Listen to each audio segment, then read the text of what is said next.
Hi, this is Brad with Baker County Trash Pickup, closing out 2024 with one final video. Today we're going to answer the questions that I've received about how do you figure out how to route your pickup? How do you go about your day for efficiency's sake? What is the best way to develop a trash pickup route if I'm getting started? So while I definitely cannot answer those questions for everyone because everyone's situation is different, I'm going to do my best to answer them and then also show you how I use Jobber to route my day in the most efficient way so that if you're interested in using software, you know what to look for, whether that's a free trial with Jobber, which anytime I talk about Jobber, you can always get a free trial through the link in the description. But even if you're not interested in Jobber, by at least me showing you a software, you'll have some starting place when you do your own comparison shopping. When it comes to routing your trash pickup route, I think most people, if you're starting a business from scratch, the good news is it's going to be easy at the beginning because you're not going to have a lot of customers. And if you do something inefficient, it won't really hurt you that bad. The two most important parts of any route is where you will be starting it from.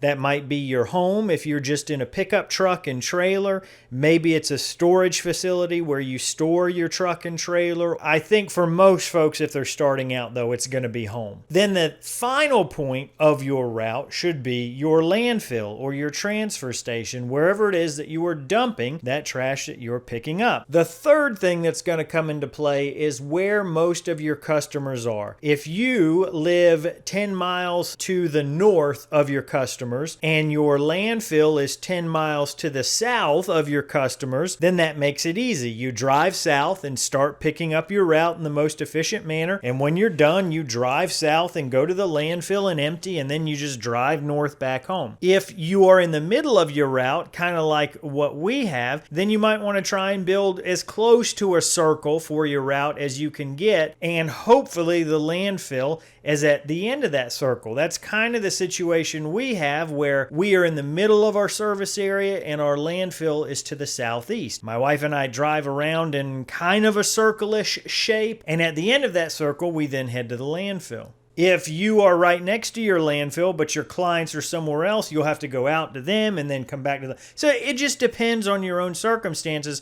But based on those three things, you can kind of get an idea at least of, am I doing a triangle? Am I doing a circle? Am I just going straight out and coming straight back? Once you figure that out, it can help you to figure out how you're going to tackle specific roads inside of your service area. Now, when it comes to how you're going to handle certain roads, there's a lot of variables that go into it. What are you picking up trash with? If you have an automatic side load truck, which I doubt many of you will just starting out, but it is possible, then you can only pick up trash from one certain side of the road. Now, just to clarify, I have seen side load trucks that load from the left side of the truck. Those are not to be used in like public roads. If you see a used automatic side load with a left-hand load and you're thinking about going on regular roads, don't do it. That's not going to put you in a very safe situation. Those are for maybe it's like an RV park, maybe it's alleys, maybe it's some weird little subdivision where that works, but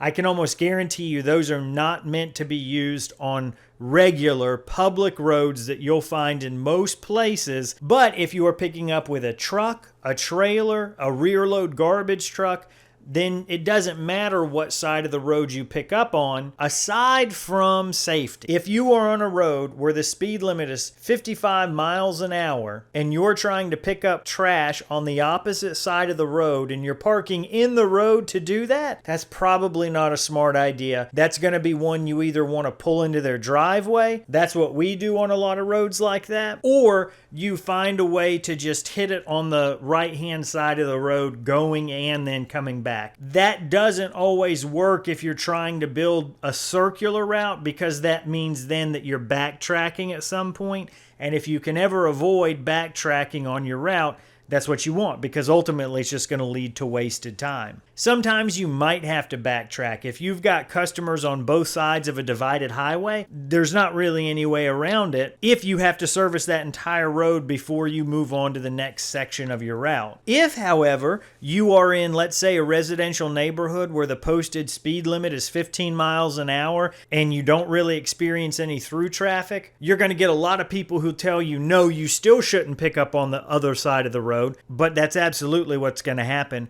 And from a safety viewpoint, I will never try to argue that it is not safer to pick up on the correct side of the road. At the end of the day, you'll have to make your own decision for what you feel comfortable with, but I've grown to view it as kind of like delivery services. There will be times that FedEx or UPS or USPS parks in a spot where I would never do that if I were in my car, right? Because it's in the way, or it's really close to traffic, or.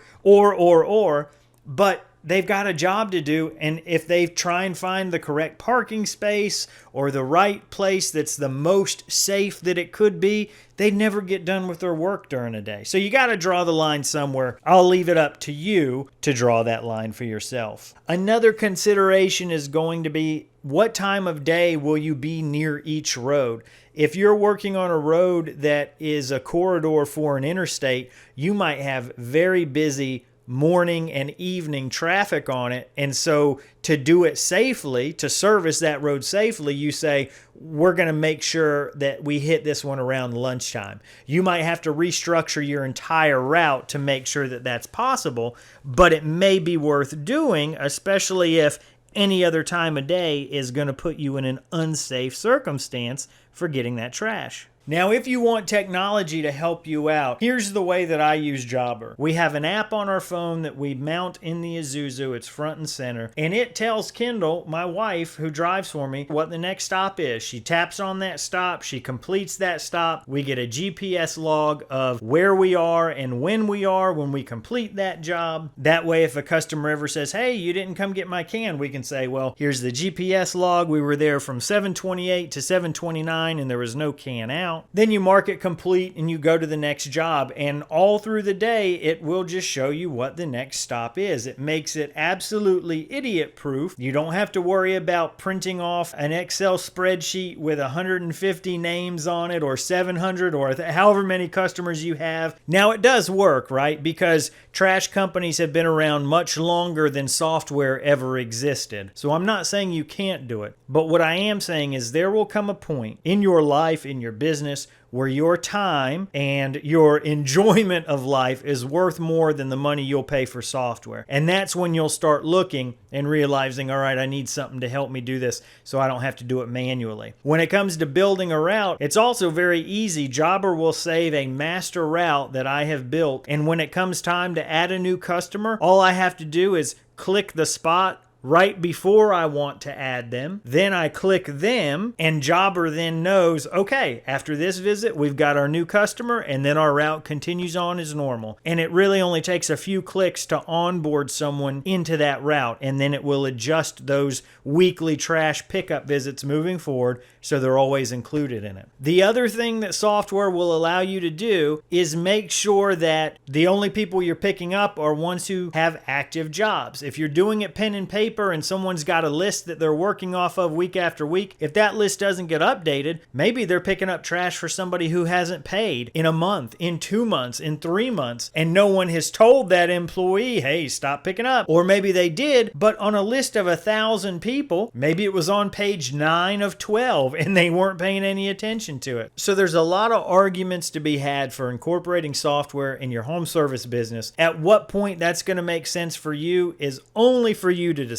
I will never tell you you need software or you should get software. All I can do is tell you whenever you're ready for it, here's what I found works really well for me and I think will work well for you. If you feel the same way, you can always try Jobber out free for a few weeks. If you like it, they give you a promo code after that so it's not as expensive. Heading into the new year, I hope to keep doing these videos and showing some growth in the trash side of things. If you've got questions, feel free to leave them down below. If you've got something you'd like to see in videos. Maybe you've got questions about the truck or the route or the trash cans, whatever they are, leave them down below and we'll definitely take them into consideration. As always, thank you guys so much for watching. I really do appreciate it.